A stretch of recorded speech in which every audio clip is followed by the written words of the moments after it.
mon nom. Si Satan ne peut pas, ça c'est mon nom. Mon nom est béni, béni, béni, béni, béni, béni, béni, béni, béni, béni, béni est mon nom. Alléluia.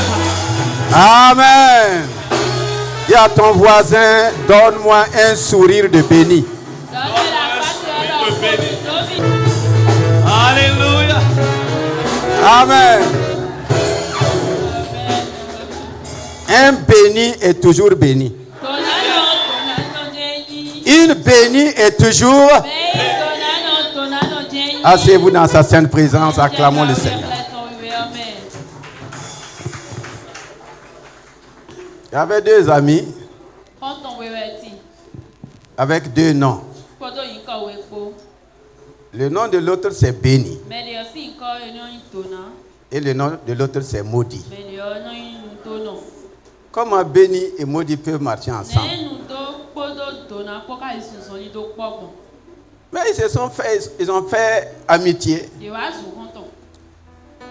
Maintenant, quand toi tu marches avec quelqu'un qui est maudit, il va te conduire dans des œuvres.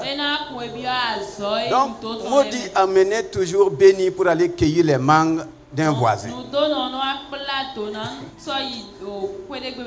Alléluia. Non, c'est pour que tu puisses te détendre. Voilà. Maudit amenait béni pour aller voler les mangues d'un voisin. Donc à chaque fois qu'ils arrivaient, c'est maudit qui montait pour cueillir les mangues.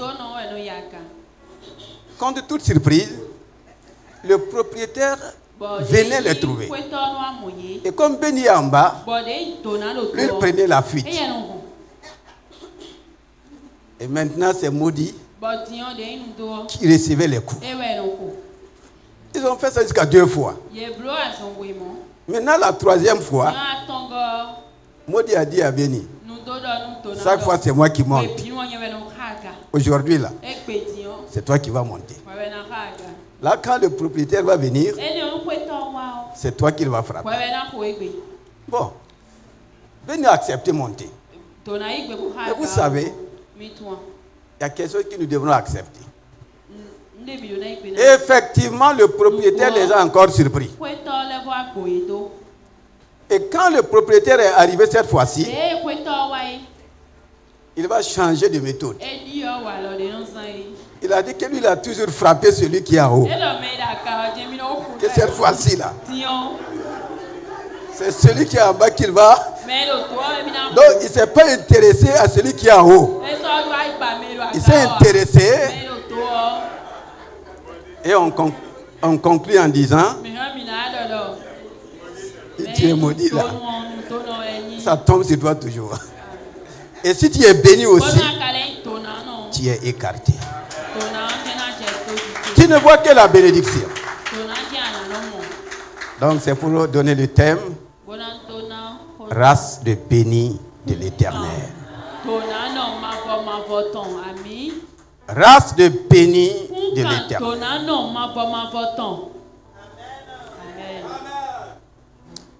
Je vais te dire une parole. Je crois que ça ne va pas te choquer. Dis à ton voisin, à ta voisine, espèce de béni.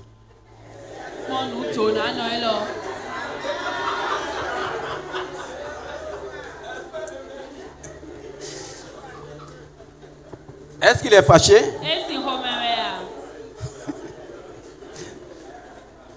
Le contraire allait m'étonner. Espèce de béni. Ça doit être nos insultes. Ou bien, dans le monde, quand on dit espèce là, souvent ce qui va suivre là, c'est pas agréable. Donc ce matin, la race bénie de l'Éternel. Quand nous parlons de race, on peut parler aussi d'espèces. Et il y a plusieurs espèces sur la terre. Dans Ésaïe 61, le verset 9, Ésaïe 61, le verset 9 que nous allons lire, si vous avez trouvé. Ésaïe 61, le verset 9. Le verset 9. Leur race sera connue parmi les nations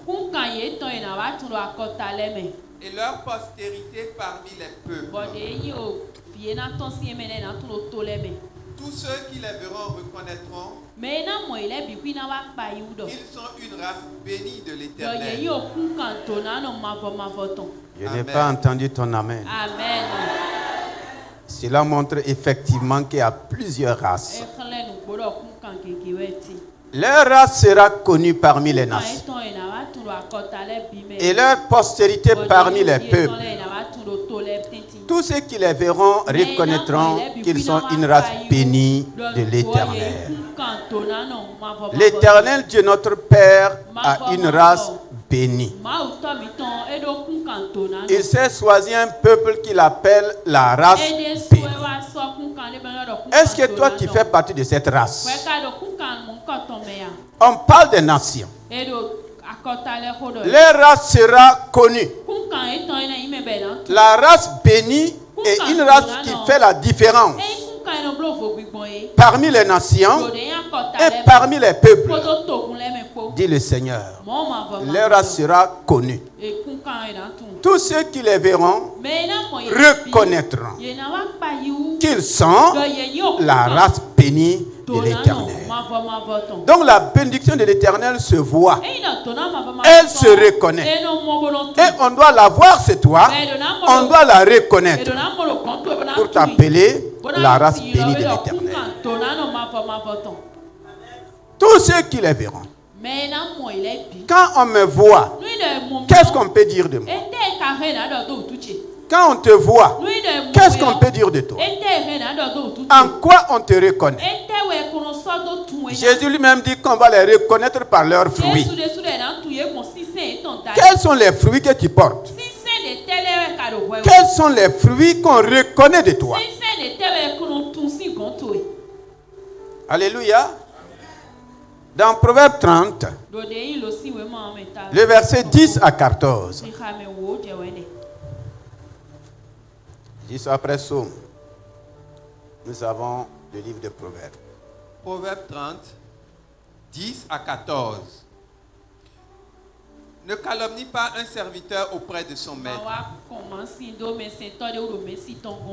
de peur qu'il ne te maudisse et que tu ne te rendes coupable. Il est une race qui maudit son père et qui ne bénit point sa mère. Il est une race qui se croit pure et qui ne sait pas laver de sa souillure. Il est une race dont les yeux sont hautains et les paupières élevées.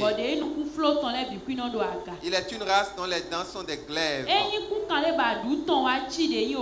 et les mâchoires des couteaux pour dévorer le malheureux sur la terre et les indigents parmi les hommes. Voici les différentes races qui révèlent la parole de Dieu. Donc, il n'y a pas que la race bénie de l'Éternel. Ne calomnie pas un serviteur auprès de son maître. La race bénie n'est pas une race qui calomnie. Et je voudrais que le Seigneur nous aide à comprendre quelque chose. Si Dieu dit de ne pas faire quelque chose, c'est que la chose a des conséquences. Ne calomnie pas un serviteur auprès de son maître. Un serviteur auprès de son maître. Pourquoi? De peur qu'il ne te maudisse. Les calomnies ouvrent la porte aux malédictions. Est-ce que vous êtes là? Ça ouvre la porte au quoi? Beaucoup ne sont pas dans des générations, dans des malédictions générationnelles. Beaucoup sont dans les malédictions de calomnie. Dans les malédictions de quoi? De calomnie.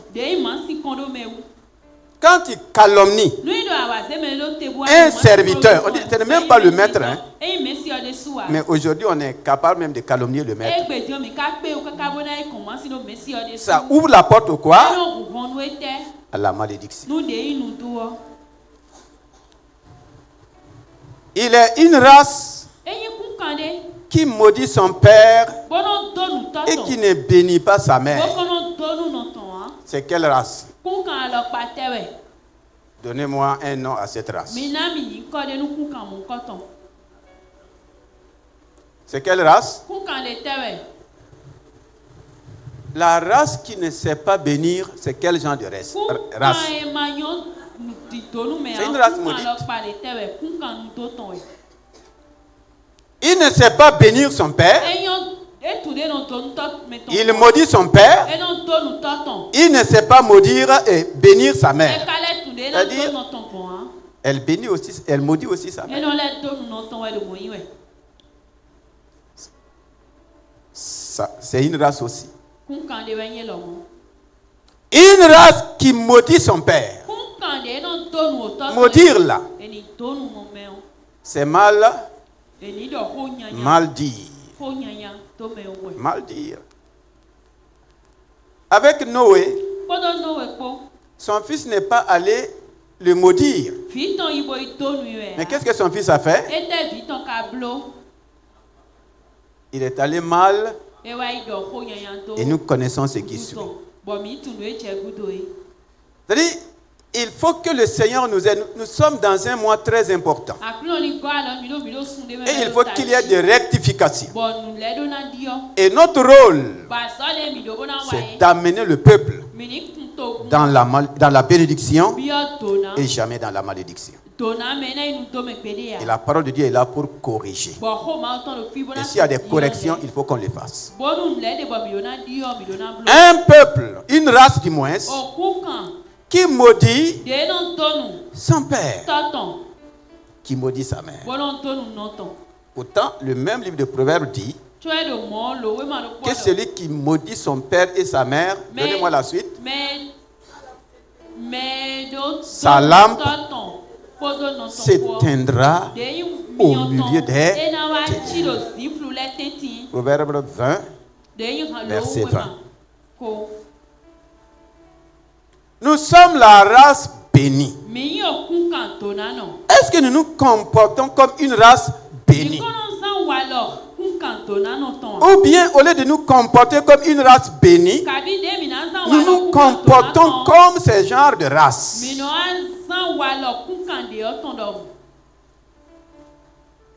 Une race qui maudit son père.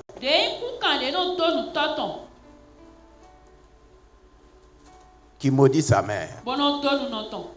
Il dit, il y a cette race-là. Et même souvent, malheureusement, dans l'église, il y a cette race.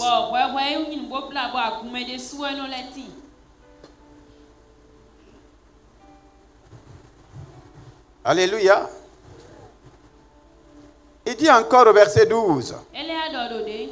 Il est une race qui se croit pure et qui n'est pas lavé de sa souillure. On se croit être ce qu'on n'est pas. Il y a des races aussi comme ça. On se croit être ce qu'on n'est pas. Donc c'est la race qui ne reconnaît jamais sa faute.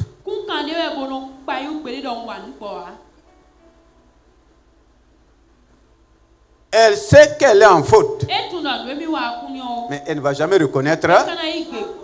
Elle va trouver toujours des justificatifs. La Bible dit qu'il y a cette race-là.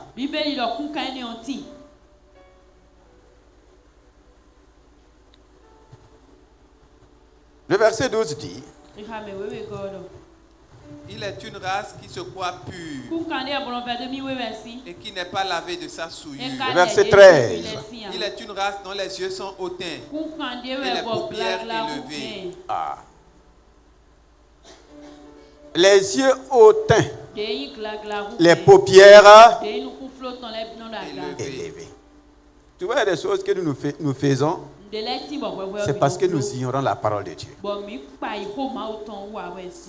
Les yeux hautains, les paupières élevées.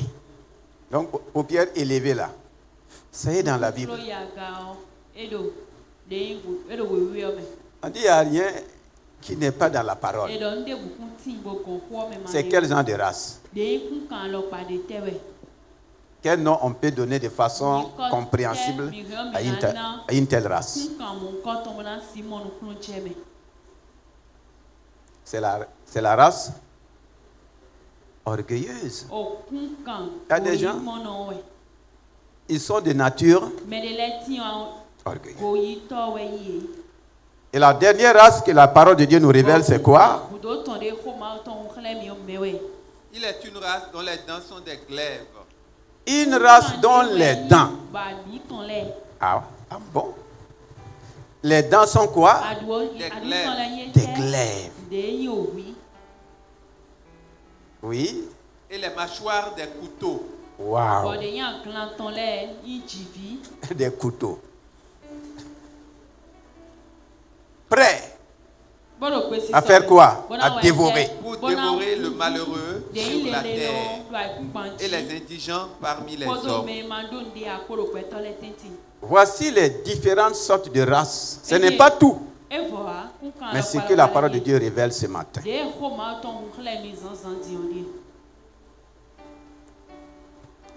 Quand tu te regardes, quand tu te mires à travers la parole de Dieu, qu'est-ce que tu peux dire? Es-tu vraiment de la race bénie de l'Éternel? Ou bien il y a des traits de ces races-là en nous? C'est la parole de Dieu. Voici les différentes sortes de races. Est-ce que Dieu a créé des races comme ça? C'est Dieu qui les a créées? Non. Mais pourquoi ces races-là sur la terre? Je ne veux pas mettre l'accent, mais je veux que le Seigneur nous aide à ne pas faire partie de ces races. Effectivement, nous sommes sortis de ces races. On était de leur milieu. Et Jésus, dans sa grâce, a payé le prix pour nous faire sortir. Est-ce que nous devrons continuer de manifester la nature de ces races? Non. C'est pourquoi il dit, lui, il se veut une race bénie de l'Éternel.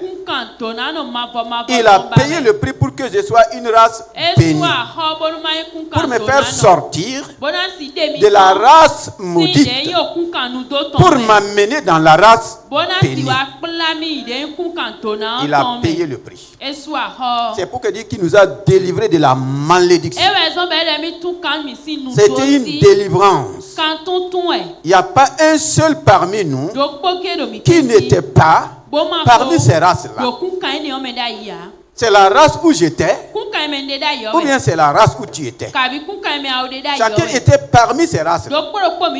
Chacun se revoit dans l'image de ces races. Mais Dieu, dans son amour, n'a pas voulu te laisser dans cette race. Il s'est fait un peuple. Et si nous sommes le peuple de Dieu, on doit plus voir les traits de ces races-là en nous. Est-ce que c'est vraiment le cas? Tant que nous n'allons pas arriver à bannir ces choses, nous pouvons être des blocages ou même être loin de la bénédiction pour laquelle Christ est mort pour nous. Est-ce que nous sommes là?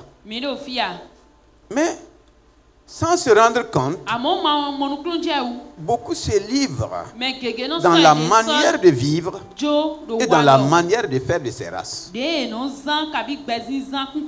l'apôtre Pierre dit, c'est par le précieux sang de Jésus-Christ que nous avons été rachetés de ces races-là, de la vaine manière de vivre de ces races. Est-ce que nous manifestons le rachat que Christ nous a donné? Alléluia. Au cours de la semaine, nous avons vu ce que c'est que le peuple béni de l'Éternel. Dans Nombre 22, à partir du verset 6, Dieu s'est choisi un peuple qu'il a pris la décision de bénir. Et il a proclamé sa bénédiction sur ce peuple depuis leur ancêtre Abraham. Dans Nombre 22, le verset 26, le verset 6. Quand Israël a commencé à quitter l'Égypte pour aller dans le pays promis, tout ce que Dieu a dit sur ce peuple a commencé à se réaliser, à s'accomplir. Les nations alentour étaient dans la panique et dans la peur. Au lieu de collaborer avec la bénédiction, ils ont voulu s'opposer à la bénédiction. Si tu vois quelqu'un que Dieu a béni, si tu ne peux pas collaborer avec la bénédiction, prends garde de t'opposer à la bénédiction. Si tu ne veux pas collaborer avec la bénédiction, prends garde de vouloir t'opposer à la bénédiction. Parce que Dieu ne changera pas. C'est toi qui dois changer. Et ces peuples-là, au lieu de s'allier dans la pensée de Dieu, ils ont voulu s'opposer à qui? À Dieu. Et Dieu a permis qu'ils soient quoi? Effectivement nettoyé. Dieu n'avait jamais voulu la destruction de ses peuples. Mais Dieu attendait d'eux des peuples qui allaient se repentir. Pour dire, oh Dieu, est-ce que nous ne sommes pas de ta créature? Si c'est à cause de nos péchés et de notre mal que tu veux nous détruire là, nous nous repentons. Ninive l'a fait. Ninive n'a pas existé. Donc ces peuples-là ont manqué de repentance. Et ils ont voulu s'opposer à la bénédiction de Dieu. Et si vous connaissez l'histoire, aucun d'eux n'est resté. Ils ont tous été dévoués par intérêt. Et comme un roi savait que Israël marchait, ce qui m'a amené à comprendre qu'il leur manquait de repentance. Quand nous lisons dans Josué 13, on dit que Amalek, non pas Amalek, le roi Balak a été détruit avec son peuple. Parce que quand Dieu a demandé à Israël de sortir d'Égypte, ils n'ont pas croisé Israël avec de l'eau et des pains. Est-ce que vous voyez? Qu'ils n'ont pas croisé Israël avec quoi? De l'eau et du pain. L'eau est symbole de paix. Le pain est symbole de vie. Au lieu de les rencontrer avec de l'eau et du pain, ils ont voulu le rencontrer avec quoi? Avec l'épée. Et là, ça n'a pas marché. Ça a tourné autrement. C'est pourquoi j'ai dit, si tu ne veux pas collaborer avec la bénédiction, ne t'oppose pas. Alléluia. Donc le verset 6 de Nombre 22. Nombre 22, le verset 6. Viens, je te prie. Maudis-moi ce peuple. Car il est plus puissant que moi. Viens, je te prie. Maudis-moi ce peuple. Car il est plus puissant que moi. Car il est plus puissant que moi. Ah. Pourquoi? Il sait que Balaam vient de ce peuple béni. Pourquoi il n'a pas demandé à Balaam de venir les bénir? Ou bien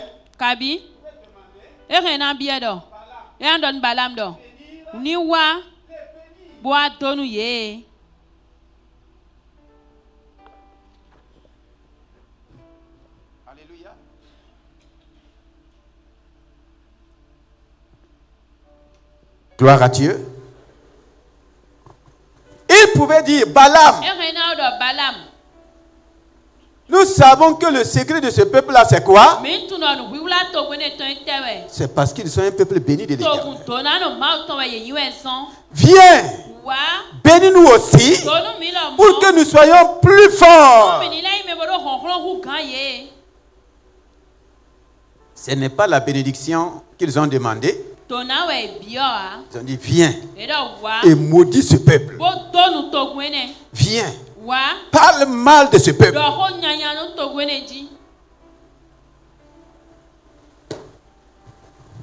Le verset 12.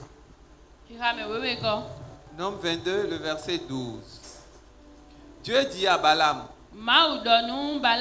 tu n'iras point avec eux.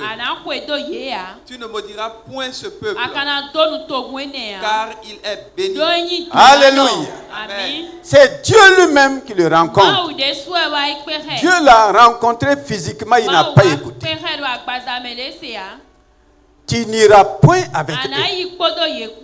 Tu ne maudiras point ce peuple. Tu ne parleras pas mal de ceux. Bien aimé, si nous sommes peuple de Dieu, tu dis que tu es peuple de Dieu. Et c'est toi qui parles mal de ce peuple au dehors. Et tu dis que tu veux vivre la bénédiction de ce peuple. Tu te trompes. Tu te trompes. Ne maudis pas ce peuple. Ne parle pas mal de ce peuple.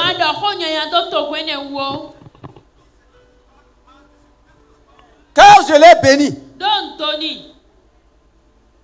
Si Dieu bénit quelqu'un, garde-toi de parler mal de la personne. Si Dieu bénit un peuple, garde-toi. C'est Dieu lui-même qui dit. Dieu t'interdit. Ne maudis pas ce peuple. Car c'est moi qui a béni ce peuple. Et en bénissant ce peuple, j'ai dit, si quelqu'un bénit ce peuple, il est. Si quelqu'un aussi le maudit. Donc, nos malédictions là, ce n'est pas générationnel. Toutes les malédictions ne sont pas générationnelles. Nous ne connaissons pas les lois et les principes de Dieu. Nous sommes dans un royaume dont nous ignorons quoi? Les lois et les principes. Le royaume de Dieu, ce n'est pas un royaume où il faut vivre au hasard. Ce n'est pas un royaume de désordre, non. Ne maudis pas ce peuple. Bien que Dieu a dit à cet homme, tu n'iras point et tu ne maudiras point à cause de l'argent, à cause des honneurs. Il va défier la parole de Dieu. Donc ça n'a pas commencé aujourd'hui. À cause de l'argent, les gens sont capables d'aller parler mal du peuple de Dieu, mal des serviteurs de Dieu. Mais vous emportez des peines. Ne parle pas, ne maudis pas. Mais lui, il était déjà rempli de l'amour de la vie. Il s'est levé et il est allé. Sur la route, Dieu va parler à son âme de l'interpréter. Malgré ça. Donc, quand nous sommes séduits par quelque chose, on est aveuglé. On est On est aveuglé. Balaam était aveuglé. Il a forcé, il est allé. Et même sur le terrain, Dieu va le rencontrer. Pour dire, garde-toi de faire sortir une seule malédiction contre ce peuple. Le problème du peuple de Dieu, ce n'est pas ceux du dehors, c'est le peuple de Dieu. Alléluia. La malédiction, ce n'est pas forcément ceux du dehors. Ça peut venir. On dit de ne pas parler mal de toi. Et toi-même, tu parles mal de toi. Ça va marcher? Ça ne peut pas marcher. Dieu lui-même a interdit. Un frère nous disait la nuit que dans le pays où lui il est là, il travaille là-bas, que même les habitants de ce pays savent que s'ils parlent mal des chrétiens, ça tourne mal à leur côté. Ah oui. Donc les habitants savent. C'est toi qui ne sais pas. Ceux du monde savent. C'est toi qui ne sais pas. Et si on parle mal des chrétiens là, ce qui va t'arriver, c'est toi qui as cherché. C'est une famille, c'est une nation fortement. C'est pas fortement chrétienne. Non. Mais bien qu'il soit la majorité là, la minorité des chrétiens qui sont dans cette nation, la population dit tous ceux qui ont parlé mal de ces chrétiens là, voici ce qui les arrive. Donc, eux-mêmes, ils savent qui tu es. Et ils prennent garde à parler mal. Maintenant, c'est toi-même qui te permets de parler mal de toi. De parler mal de toi-même. Oui, c'est pourquoi on dit il y a une race. Dieu nous a bénis. Mais quel est le rapport qui nous amène au dehors? Quel est le rapport de ton peuple qui t'amène au dehors? Eux, ils ne te donnent jamais de rapport de leur peuple. C'est toi tout le temps. Tu sais ce qui s'est passé? Tu as encore entendu? Il faut arrêter. Dieu dit à Balaam, tu n'iras point avec eux et tu ne maudiras point ce peuple, car il est béni. C'est ça. Il dit que nous sommes un peuple béni. Est-ce que nous allons vivre comme des bénis? Est-ce que nous allons parler le langage des bénis? Dans Nombre 23, le verset 8. Nombre 23, le verset 8. Comment maudirais-je celui que Dieu On peut commencer à partir du verset 7 pour mieux comprendre. Verset 7. Balak prononça son oracle et dit, Balak m'a fait descendre d'Aram.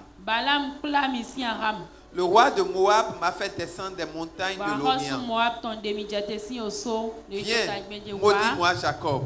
Viens, maudis-moi. Viens, sois irrité contre Israël. Comment maudirais-je celui que Dieu n'a pas maudit? Comment serais-je irrité quand l'Éternel n'est point irrité? Comment tu peux maudire celui que Dieu n'a pas? Comment? Comment quelqu'un peut te maudire si Dieu ne t'a pas? Il ne t'a pas maudit. Comment? Dieu te pose la question. Comment cette malédiction-là peut passer? Si Dieu ne m'a pas maudit, comment toi tu peux me maudire et ça va passer? Par quel moyen? C'est ce comment-là que tu dois résoudre. Si Dieu ne t'a pas maudit, comment? Quel prophète, quel sacrificateur peut te maudire et ça va marcher?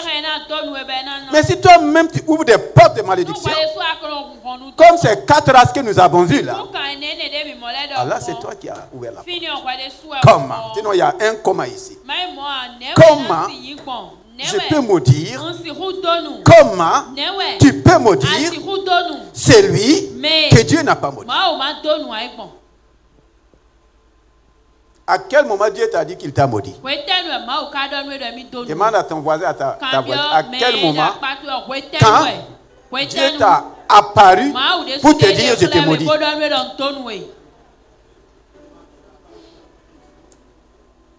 C'est quand Dieu t'a dit ça.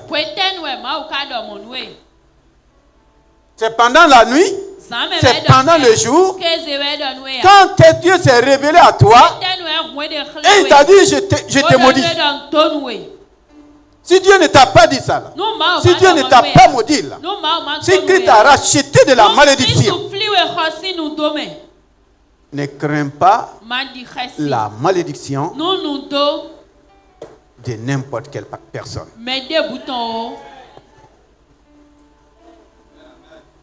À moins que tu es toujours parmi les 4 races que nous avons dit. Le verset 20. Le verset 20 de Nombre 23. Le verset 20. Voici, j'ai reçu l'ordre de bénir. Il a béni, je ne le révoquerai point. Alléluia. Amen. J'ai reçu l'ordre de bénir. Le peuple béni de Dieu, le peuple béni de l'Éternel a reçu quoi? L'ordre de faire quoi? Mais pourquoi toi tu ne bénis pas? Il a reçu l'ordre. Dieu nous a ordonné. Si il nous a choisi comme son peuple béni, ce n'est pas pour aller maudire. Nous ne faisons plus partie de la source de malédiction. Nous sommes le peuple béni de l'Éternel. Ce n'est pas pour aller maudire. Il est parti. Il a essayé. Dieu dit, je t'ordonne. Je t'ordonne de bénir. Il dit, je ne peux pas révoquer. Je ne peux pas faire autrement. Je dois suivre quoi? Ce que mon Dieu m'a dit. J'ai reçu l'ordre de bénir. Je ne le révoquerai point. La suite. Il n'aperçoit point d'iniquité en Jacob. Il ne voit point d'injustice en Israël. Ce que tu aperçois n'est pas la même chose que Dieu aperçoit. Ce que tu vois n'est pas la même chose que ce que Dieu voit. Dieu n'a pas 2 yeux comme moi. Dieu n'a pas 2 yeux comme toi. Ce que toi tu vois là, tu vois la réalité. Mais Dieu voit la vérité.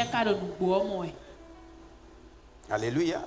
Dieu dit qu'il ne voit pas, il n'aperçoit pas. Mais toi, chaque jour, tu vois, tu aperçois et tu changes de langage. La suite. L'Éternel, son Dieu, est avec lui. Il est son roi, l'objet de son allégresse. Dieu les a fait partir. Dieu les a fait sortir d'Égypte. Il est pour eux comme la vigueur du buffle.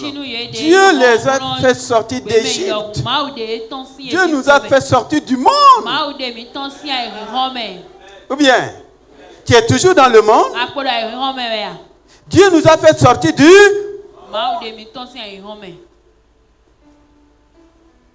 Alléluia. Dieu nous a fait sortir de ces 4 races qui nous a révélé dans Proverbe 30.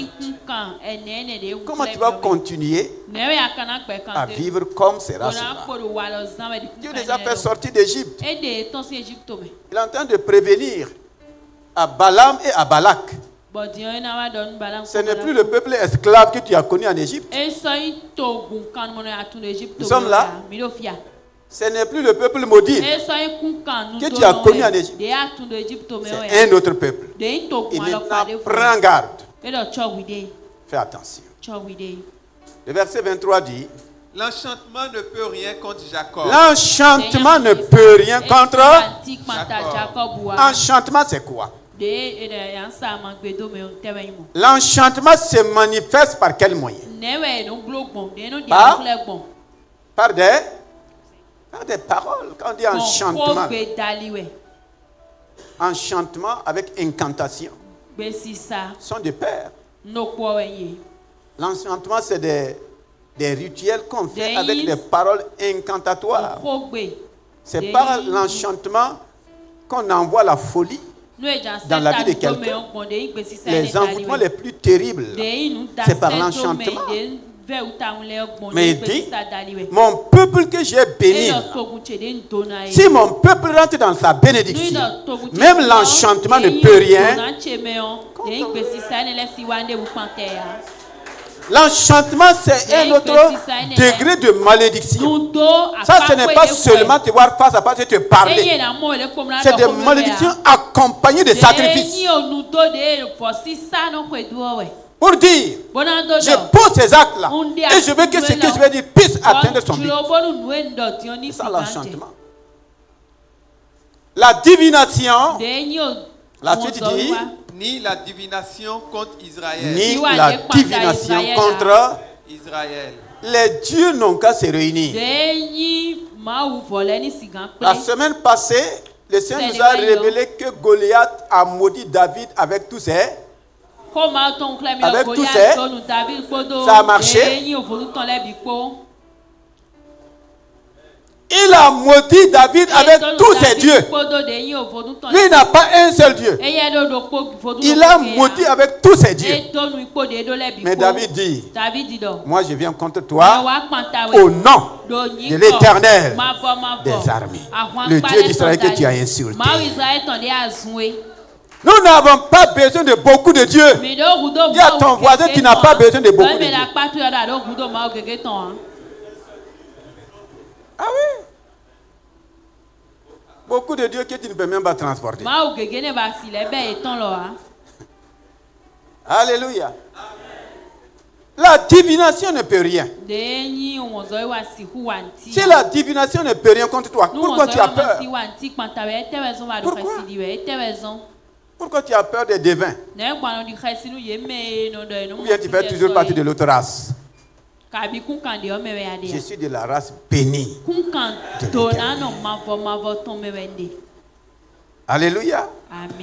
Donc, nous allons voir rapidement. Ce n'est pas parce que tu es de la race bénie que tout est automatique. Dans Ésaïe 5, les versets 9, 11, et nous allons avancer. C'est juste pour mettre en évidence quelque chose, pour nous permettre de comprendre. Ésaïe 5, verset 9. Voici ce que m'a révélé l'Éternel des armées. Ésaïe 5. Ésaïe 5. Voilà. Verset 9. Ésaïe 5, verset 8 du moins. Verset 8. Malheur à ceux qui ajoutent maison à maison. Verset 11. Verset 11. Malheur à ceux qui de bon matin courent après les boissons enivrants. Verset 18. Verset 18. Malheur à ceux qui tirent l'iniquité avec les cordes du vice. Verset 20. Verset 20. Malheur à ceux qui appellent le mal bien et le bien mal. Verset 21. Verset 21. Malheur à ceux qui sont sages à leur propre Dieu. Verset 22. Verset 22. Malheur à ceux qui ont de la bravoure pour boire du vin. Il y a combien de malheurs ici?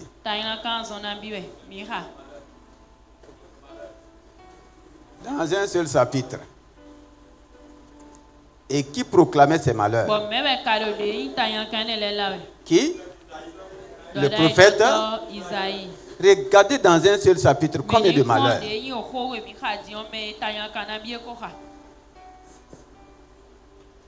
Bien qu'il soit prophète là. Voici ses prophéties. Et nous allons comprendre pourquoi Isaïe était en train de proférer ou bien de prophétiser de cette manière. Le chapitre 6, le verset 1, rapidement. Ésaïe 6, verset 1. Pourquoi le prophète prophétisait ainsi? L'année de la mort du roi Osias, je vis le Seigneur assis sur un trône très élevé. Et les pans de sa robe remplissaient le temple. Des séraphins se tenaient au-dessus de lui. Ils avaient chacun 6 ailes. 2 dont ils se couvraient la face, 2 dont ils se couvraient les pieds, et 2 dont ils se servaient pour voler. Ils criaient l'un à l'autre et disaient: Saint, Saint, Saint est l'Éternel des armées. Toute la terre est pleine de sa gloire. Toute la terre est pleine de sa gloire. Voici ce que lui a entendu. Maintenant, est-ce que lui prophétisait la gloire de Dieu? Il prophétisait quoi? Malheur, malheur, malheur, malheur. Nous continuons.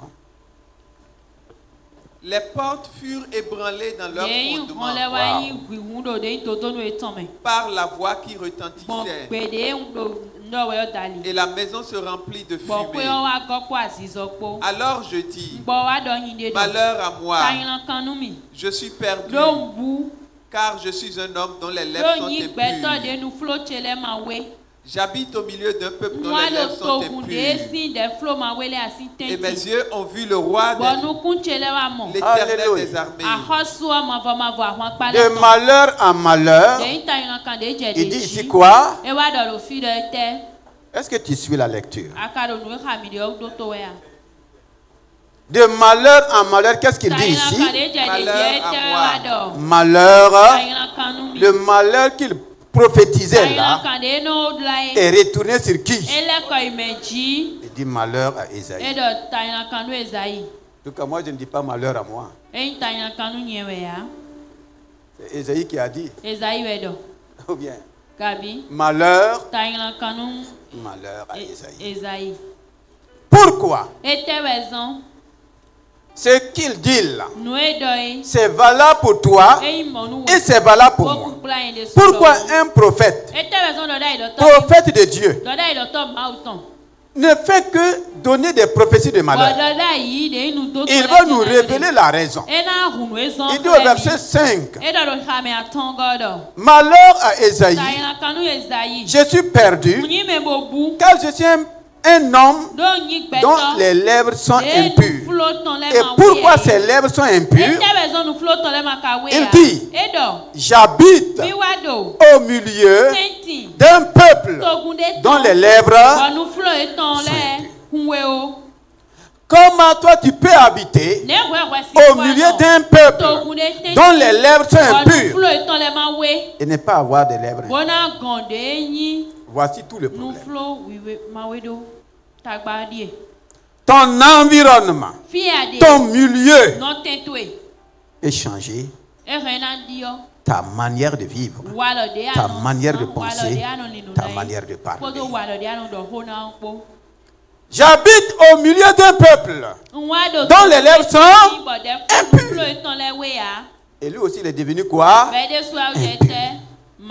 Comment tu peux avoir des lèvres impures et pouvoir donner de bonnes prophéties? Écoutez les prophéties de votre milieu. Écoutez les prophéties de votre milieu. Ici, toutes les prophéties tournent vers quoi? Ça tourne vers quoi? Ça tourne vers quoi? Pardon? La sorcellerie. Beaucoup de prophéties là. C'est là. Belle-mère sorcière. Beau-père sorcier. Maman sorcière. Papa sorcier. Frère sorcier. Pasteur sorcier. Ou bien l'environnement. Comment ton langage? Mais c'est vrai. Et c'est allé jusqu'au dehors. Ah oui. Sorcellerie, sorcellerie. Vous voulez qu'on vous donne quel genre de prophétie? Ah oui? Voici le prophète Ésaïe, c'est le prophète authentique de Dieu. Mais son milieu a déformé sa langue. Ton milieu déforme ta langue. Toi, tu continues de parler la langue, le langage de ta tradition. Jésus lui-même dit, vos traditions là annulent ma parole. Donc, nous annulons comment la parole de Dieu qui est aussi puissante. Comment une tradition peut annuler la parole de Dieu. Est-ce que nous sommes là? Donc, c'est en vain que nous proclamons les bénédictions. On les proclame à l'église. Tu arrives à la maison avec ta tradition, tu annules et tu reviens encore t'asseoir, bénis-moi. On te bénit, tu retournes avec ta tradition, tu annules.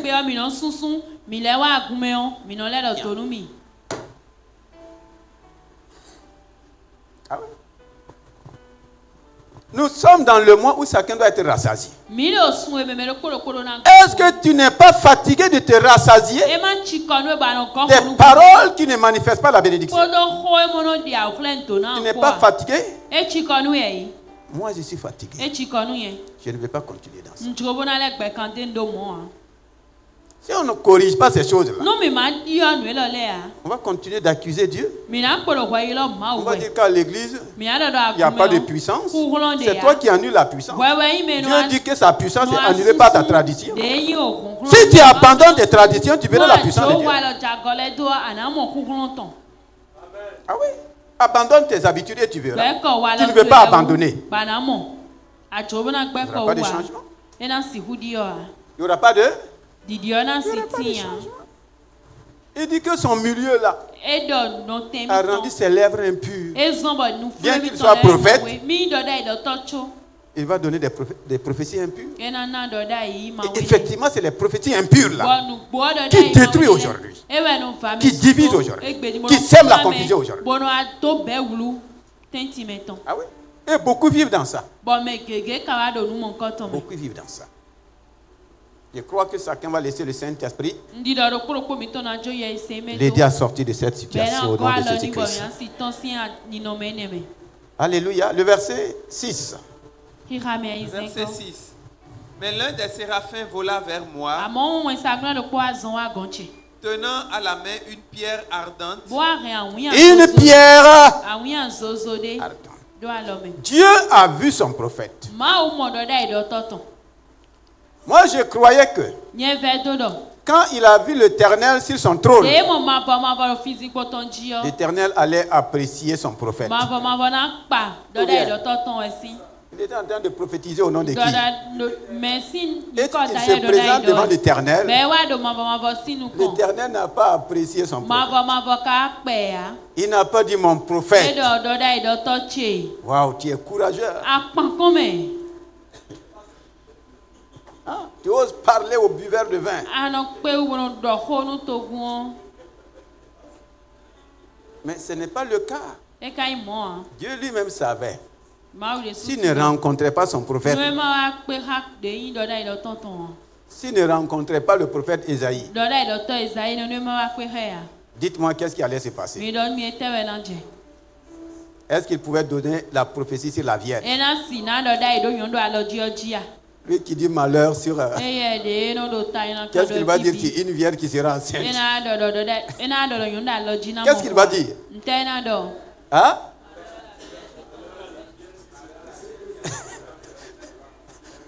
Malheur à la vierge.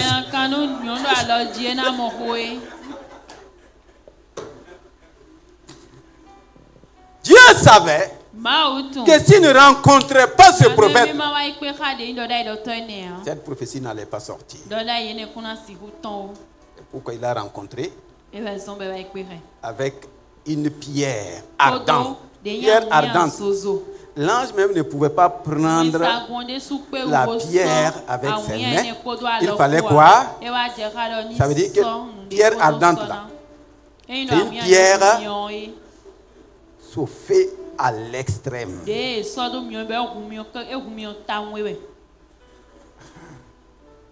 Beaucoup de langues ont besoin de cette pierre ardente. Beaucoup de lèvres. Ça, quand on te met ça là, ce n'est plus rouge à lèvres. Quand on te met ça là. Même si on pose milliards, on te dit de critiquer, tu ne vas pas critiquer. Ah oui. Est-ce que nous sommes là?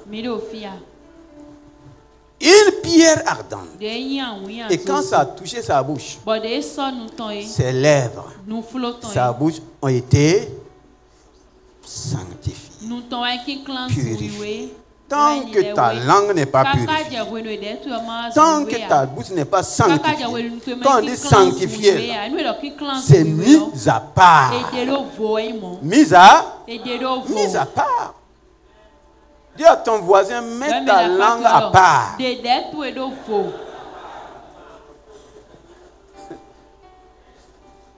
Ou bien, mis à part. Désormais là, il y a des choses qui doivent changer. Ma bouche n'est pas habilitée à dire toutes choses. Alléluia. La bouche que Dieu t'a donnée là, ce n'est pas pour dire. Ce n'est pas pour l'utiliser n'importe comment. C'est pourquoi quand nous allons arriver avec Jésus-Christ, il dit que tout homme rendra compte de toute parole. Que ce soit pour s'amuser, que ce soit pour se distraire, tu rendras compte. Tu n'aimes pas rendre compte aux hommes, mais tu rendras compte à Dieu. Tu vas rendre compte. Les lèvres d'Ésaïe ont été purifiées, sanctifiées. Et les meilleures prophéties, c'est par lui. Les meilleures prophéties, c'est par lui. Comment tu peux parler le langage de la bénédiction si tes lèvres sont impures? C'est pas possible. Ces lèvres ont été purifiées. Donc pendant ce mois-là, le travail que je dois faire, c'est la purification de ma langue. La purification de mes lèvres. C'est le travail que tu dois faire. Dis à ton voisin, c'est le travail que tu dois faire. Alléluia. Pour aller vite dans Ésaïe 60, 61, c'est là-bas que le thème est choisi et est sorti du moins. Comment parler le langage de la bénédiction? Oui. Ésaïe 61, le verset 1. 61, le verset 1. L'Esprit du Seigneur, l'Éternel, est sur moi. L'Esprit du Seigneur, l'Éternel, est sur moi. Oui.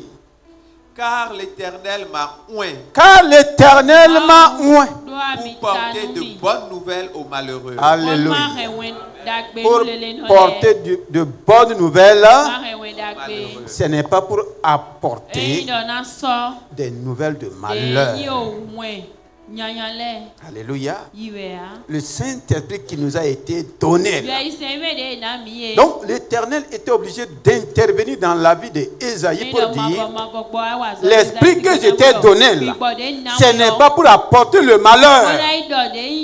Ton malheur continue de rendre les gens malheureux. Ou bien, prophétie de malheur, ça fait quoi? Ça rend malheureux. Et vous aimez aller vous asseoir et écouter les prophéties de malheur. Mon esprit que j'ai envoyé, le glorieux Saint-Esprit qui est venu sur terre là, en toi, sur toi, ce n'est pas pour que tu continues d'avoir un langage de malheur. L'Esprit du Seigneur l'Éternel est sur moi, car l'Éternel m'a oint pour porter de bonnes, comme un arbre qui porte de bons fruits. Et la Bible dit les fruits de tes lèvres. C'est pour porter de bonnes nouvelles. Pourquoi toi tu n'aimes pas la bonne nouvelle? Pourquoi tu la bonne nouvelle? Quelqu'un vient chez toi, tu es porteur de bonnes nouvelles. La personne vient avec des diffamations. Tu vas ouvrir tes deux oreilles et écouter. Ou bien, porteur de... Faisons ce que la parole de Dieu dit et nous allons voir des changements. Commence à apporter de quoi? De bonnes nouvelles dans ta propre vie.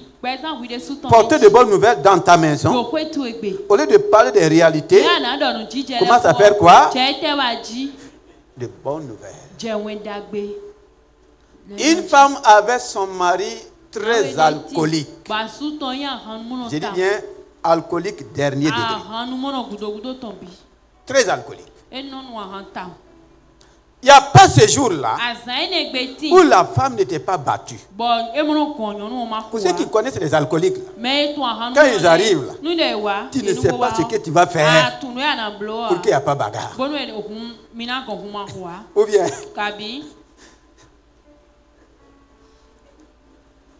tu ne sais pas. Et cet homme-là, chaque fois, même celui qui va venir ouvrir la porte là, à chaud. Et ses enfants, quand ils savent que c'est papa qui arrive, ça que je cherche. Même aller ouvrir la porte là, tu ne sais pas ce qui peut t'arriver. C'est dans cette souffrance-là que cette femme va connaître le Seigneur. Et chaque fois, elle parlait de son mari soulard. Elle m'a encore battu la nuit. Elle a encore frappé les enfants. On souffre. Tout le temps, elle ne parlait que de ça. Et plus elle parlait, plus la chose, c'est comme si ça s'amplifiait. Elle parle négativement de son mari. Et elle dit de prier pour son mari. Les milliers de prières n'ont pas changé le mari. Un jour, il est tombé sur un homme de Dieu qui a dit: tant que tu ne vas pas changer l'image de ton mari, ton mari ne changera pas. Tant que tu ne vas pas changer de parole sur ton mari, ton mari ne changera pas.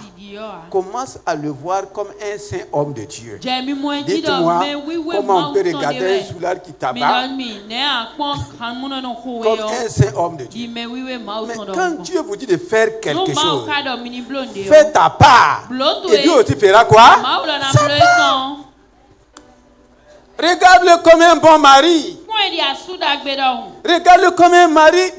Il lui a donné de bonnes paroles. C'était difficile avec la dame. C'était le contraire de ce qu'il vivait. Mais quand elle est arrivée à la maison, la première fois qu'elle a dit ça à son mari, ça a vraiment souffert. Bonne arrivée, Saint-Marie.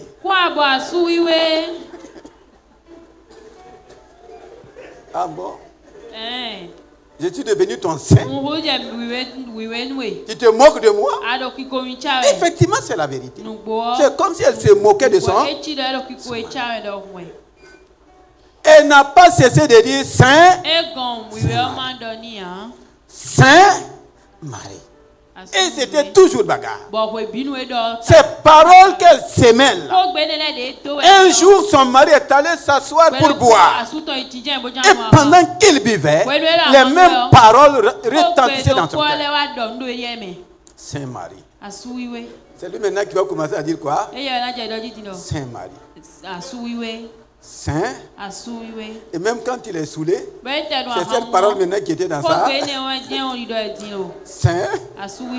Saint. Il est devenu Saint-Marie. Mais Saint-Marie là aura son impact. Effectivement, il est allé boire. Encore saoulé. Et en partant, il y avait une campagne d'évangélisation dans le quartier. Saint-Marie. On ne dit pas Saint-Marie, on dit Sainte-Marie.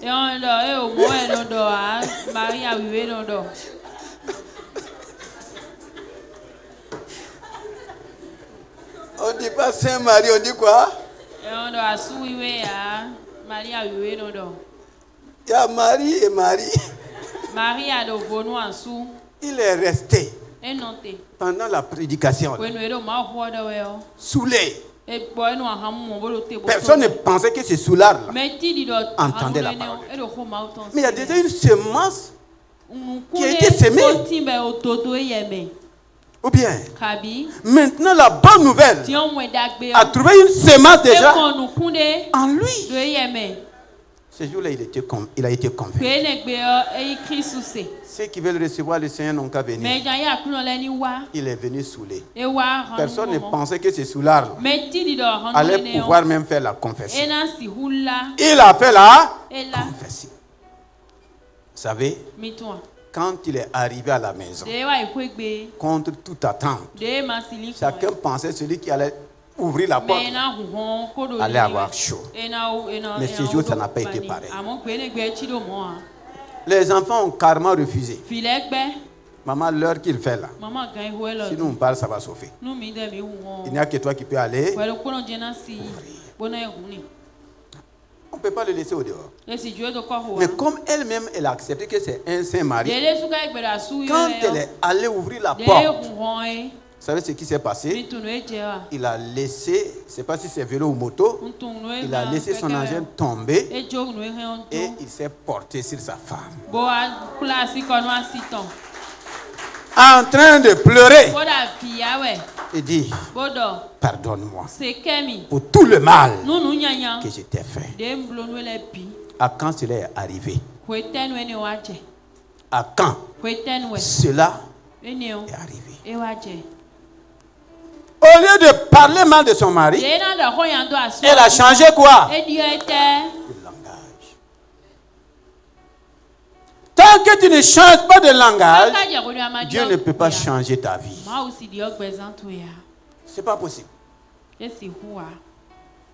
Dieu ne peut pas changer ta situation tant que toi-même, tu ne changes pas de langage. Le mois où tu dois te rassasier là, tu ne vas pas continuer de te rassasier des mêmes choses et vouloir un résultat différent. C'est pas possible. Faut pas te flatter. Est-ce que nous sommes là? Ce mari,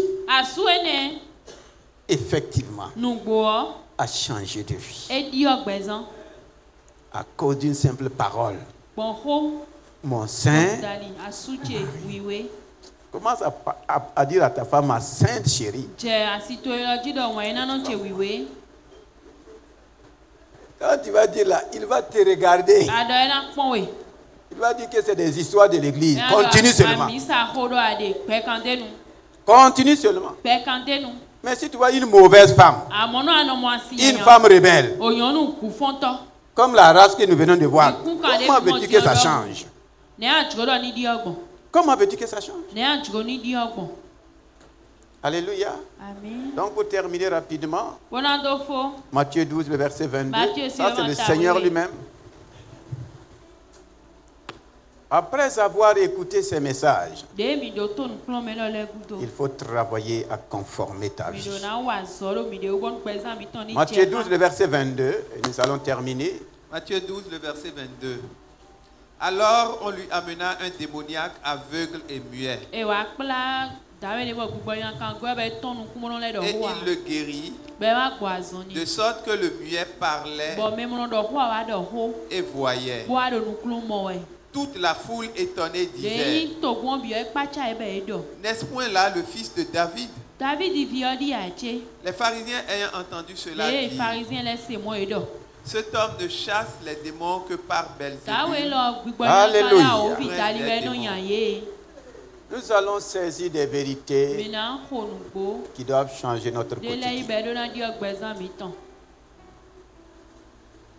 Tout ça, ça constitue des obstacles dans nos vies. Regardez la délivrance d'un démoniaque. Le peuple était émerveillé. Le peuple était content. Mais voici les pharisiens. Qu'est-ce qu'ils vont dire? Cet homme ne chasse les démons Belzébul, prince des démons. Pendant que le peuple était content, le peuple se réjouissait. Ceux qui devraient même encourager, dit quoi? Cet homme. Et ça, c'est les démons. C'est là que Jésus va saisir pour nous donner tous une leçon. La suite dit.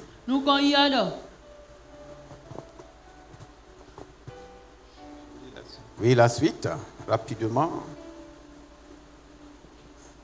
Le verset 26. Le verset 26. Si Satan chasse Satan. Le verset 25 du moins. Comme Jésus connaissait leurs pensées. Oui. Il leur dit. Tout royaume divisé contre lui-même est dévasté. Et toute ville ou maison divisée contre elle-même ne peut subsister. Voici ce que Jésus dit. Tout royaume. Donc les divisions. Tout royaume divisé contre lui-même. Toute ville divisée contre elle-même. Toute maison divisée contre elle-même ne peut subsister. Ah ouais. C'est pas possible. Division de langage. Jésus dit autre chose. Vous parlez autre chose. Division de langage. Voici ce qui fait que les maisons ne tiennent pas. Voici ce qui fait que des royaumes entiers ont disparu. La division. Tout royaume, quel que soit ton royaume, quel que soit le royaume, quelle que soit la ville, quel que soit quoi, si les langages ne se concordent pas, il y aura division et la division détruit. Donc, faisons attention. Le verset 26 dit, si Satan chasse Satan, il est divisé contre lui-même. Comment donc son royaume subsistera-t-il? Le verset 30. Celui qui n'est pas avec moi est contre moi. Et celui qui n'assemble pas avec moi disperse. C'est pourquoi je vous dis, tout péché et tout blasphème sera pardonné aux hommes. Mais le blasphème contre l'esprit ne sera point pardonné. Tout péché, tout blasphème contre moi et contre Dieu sont. Mais le blasphème contre qui? Contre le Saint-Esprit. Et le plus souvent, nous ne connaissons pas les actions du Saint-Esprit. Nous pouvons être en train de parler contre le Saint-Esprit quand on parle contre un homme. Est-ce que nous sommes là?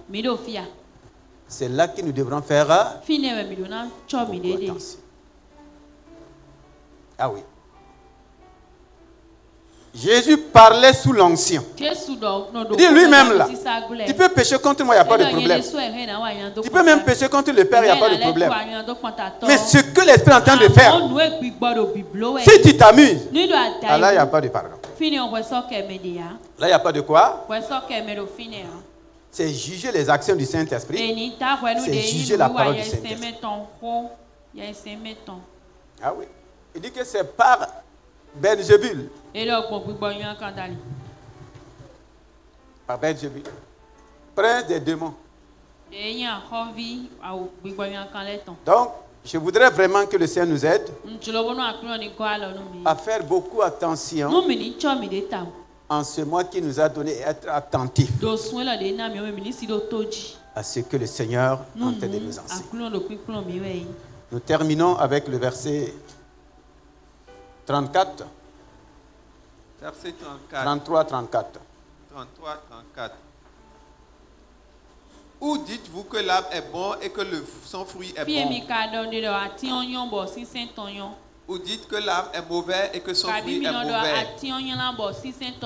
Car On connaît l'arbre par le fruit. Race de vipères. Comment pourriez-vous dire de bonnes choses, méchants comme vous l'êtes? Car c'est de l'abondance du cœur que la bouche parle. Race de quoi? L'abondance du cœur. C'est de l'abondance du cœur que la bouche parle. Nous sommes la race bénie. Mais Jésus est étonné de voir que la race bénie en train de parler comme qui? Comme la vipère. Comme la vipère. Race de vipère. Ce n'est pas une insulte. C'est ce qui sort de leur bouche. Regardez comment nous sommes assis en harmonie ce matin. Ou bien, c'est beau, non? C'est parfait, non? La sœur qui est assise à la porte, il suffit seulement qu'elle commence à crier un serpent, un serpent. Qu'est-ce qui va se passer? Toi, tu ne sais même pas là où les serpents sont. Ou bien, elle a crié serpent, serpent derrière. La porte est derrière. Mais ce n'est pas sûr que toi tu vas aller derrière. Là où la vipère rentre, ça sème la confusion. Ça sème la division. Tu peux dire race de? Il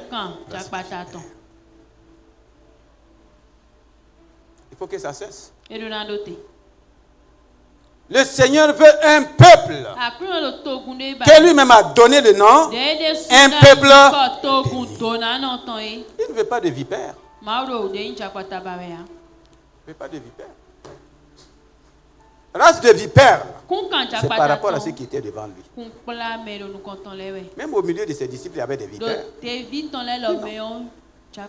C'est de l'abondance du cœur que beaucoup de cœurs sont remplis. Pas remplis de bonnes paroles. Au lieu de se remplir de bonnes paroles, les gens disent, mais les enseignements que nous recevons ici, mais quand nous voyons des comportements au dehors, quand nous entendons les critiques au dehors, c'est ça qui divise, c'est ça qui fait que les nouveaux retournent. Le Seigneur est en train de nous avertir pour que nous puissions avancer. Ce n'est pas une condamnation contre quelqu'un. Mais l'œuvre de Dieu doit, je ne dois pas être un obstacle. Tu ne dois pas être quoi? Un obstacle. Si on se mettait tous à parler le même langage de la bénédiction, qui n'aimerait pas être au milieu de nous? Qui n'aimerait pas être au milieu de nous? Il y a quelqu'un qui n'aimerait pas être au milieu de nous. Ce qui a détruit le peuple de Dieu dans le désert, ce n'est pas la bénédiction de Dieu. Ils étaient le peuple béni. Balak ont essayé.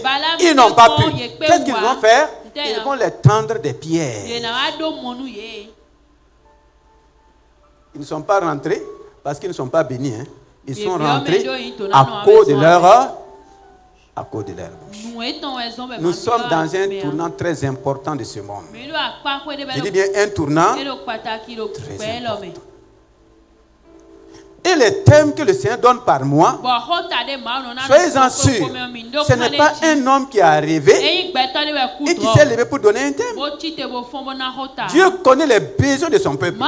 Il connaît l'actualité dans laquelle nous sommes. Donc ça thème répond à un besoin et Dieu veut faire sortir son peuple de tout ce qui est mal. Ils ne sont pas rentrés. Ce n'est pas à cause de Moïse. C'est eux-mêmes qui ont empêché Moïse de rentrer. Regardez, plus de 2 millions. Plus de 2 millions. C'est 2 personnes seulement qui sont rentrées. Et ces personnes sont rentrées à cause de quoi? À cause du langage qu'ils ont tenu. Et Caleb, à la distribution, est revenu en disant, Dieu m'a fait entrer à cause du bon rapport que j'ai donné. Demande à ton voisin, quel est le rapport que tu donnes? Demande, quel est le rapport que tu donnes? Il dit que c'est à cause du bon rapport que j'ai donné de notre territoire. Quel est le rapport que toi tu donnes? Simple parole. Plus de 2 millions sont morts dans le désert. Ce n'est pas ce que Dieu veut. Dieu ne les a pas fait sortir pour qu'ils restent au désert. Mais c'est eux-mêmes. C'est eux-mêmes. Donc ce matin, tu vas élever ta voix, dit Seigneur, je suis de la race bénie. Je suis de la race bénie.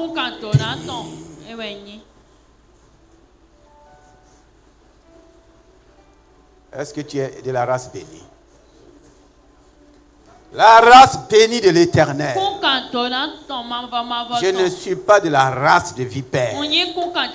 Non. C'est pourquoi ce matin, comme Ésaïe, je suis tombé dans le pied d'Ésaïe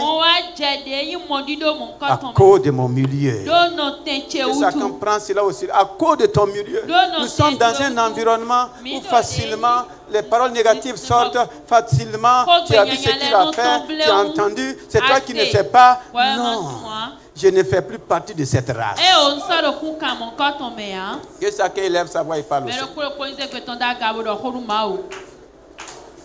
Jeune fille, parle au Seigneur. Maman, parle. Quelles sont les prophéties qu'on t'a données? Est-ce des prophéties de malheur? Dites ce matin, par le sang de Jésus-Christ, ces prophéties sont annulées. L'Éternel m'a béni. Qui peut me maudire? Fais appel au sang de Jésus-Christ. Fais appel au sang de Jésus-Christ. Ésaïe n'avait pas le sang de Jésus.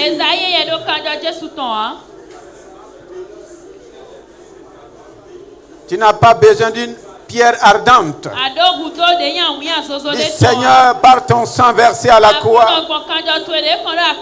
oh, sanctifie ma langue, sanctifie mes lèvres et délivre-moi des conséquences de mes paroles. Délivre-moi.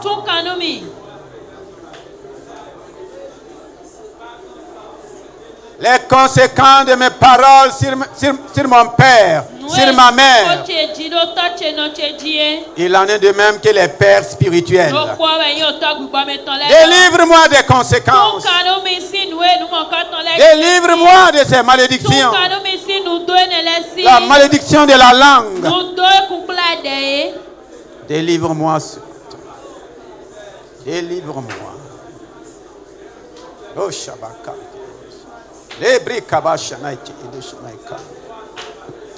Lave ma langue par ton sang. Lave mes lèvres par ton sang. Lave-moi ce soir.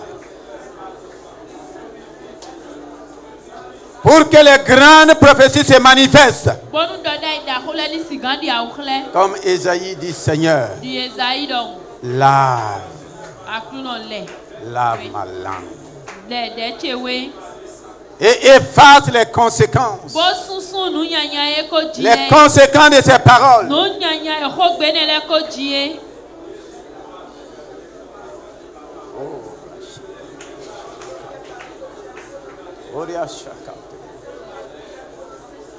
Maintenant, dit Seigneur Saint-Esprit, tu es venu dans ma vie pour que je porte de bonnes nouvelles. Désormais, ma langue, mes lèvres, c'est pour la bonne nouvelle. Ce n'est pas pour faire sortir des nouvelles de malheur. Je dis non. Le malheur ne passe plus par ma bouche. Le mal ne passe plus par ma bouche. Les calomnies ne passent plus par ma bouche. Les critiques ne passent plus par ma bouche. Oh, je mets ma langue à part. Ma langue est consacrée à toi pour la bonne nouvelle. Des paroles de bénédiction, des paroles de vie.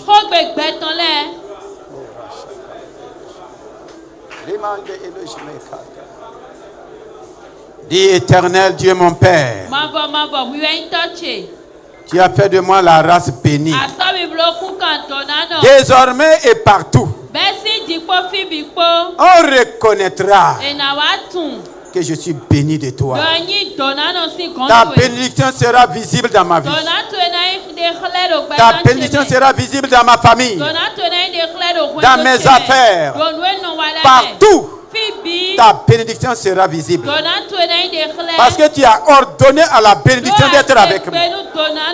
Je parle le langage de la bénédiction. Je médite le langage de la bénédiction. Et je me remplis des paroles de bénédiction. Seigneur, merci ce matin. Dans le nom de Jésus-Christ. Dans le nom de Jésus-Christ. Commence à dire merci au Seigneur. Crois que tu es libéré. Tu es libéré. Il envoya sa parole pour délivrer, pour guérir. Ce matin, je suis guéri. Si ta bouche a créé des maladies dans ton corps, dis maintenant, je rentre dans la bénédiction de la bonne santé. Oh, ta mère dit, je rentre dans la bénédiction de la guérison, la bénédiction de la bonne santé. La maladie n'est pas une bénédiction. Les infirmités ne sont pas des bénédictions. Comme je suis le peuple béni, comme je suis la race bénie, je refuse toute malédiction dans mon corps. Je refuse toute maladie dans mon corps. Je refuse les infirmités. Toutes les pots de malédiction sont nettoyés par le sang. Je refuse la souffrance. Je refuse la douleur. Je refuse la misère. Je refuse la pauvreté. Je refuse la stérilité. Toutes ces choses font partie de la malédiction. Je ne suis pas maudit. Je suis béni. Je fais appel aux œuvres de la bénédiction. La bénédiction d'Abraham est mon partage. Je suis béni le matin. Je suis béni le soir. Je suis permanemment béni. Au nom de Jésus-Christ. Amen.